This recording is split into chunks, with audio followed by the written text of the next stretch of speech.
мәдениет үйі мен үшін таңсық дүние емес.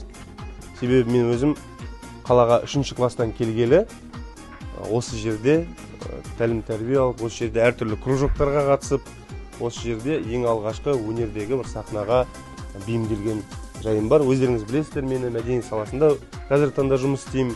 Енді таныстырып өтейін, танымал ұстаз, қоғам қайраткері, қазіргі таңда осы Батыс Қазақстан облысы мәслихатына депутаттығына кандидат. Өзіміздің апамыз София Салахаддинқызы бүгін келіп отыр. София Салахаддинқызы сөйлесек өзіңізді. Өнер адамдарына жағдай жасалу керек екенін мен өзімнің отбасым арқылы білемін. Қызым актриса, Астана жастар театрында.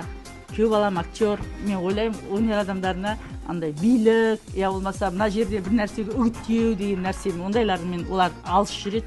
Жаңағы олар адамдардың әрқашанда ең бірінші орында ақылдарымен бірге, сезімдері бірге жүреді, эмоциялы болады.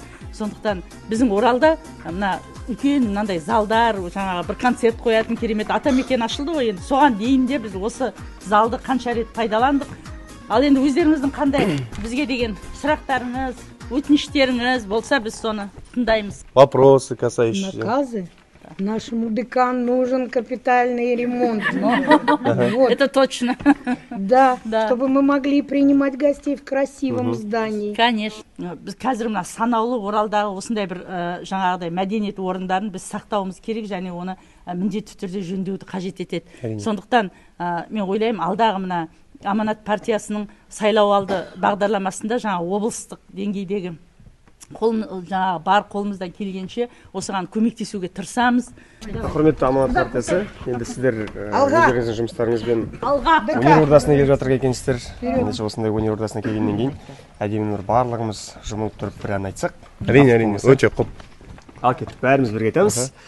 Шет жүрсем сағынарым, жалықсам шағынарым, анашым бір өзіңсің, сабынарым.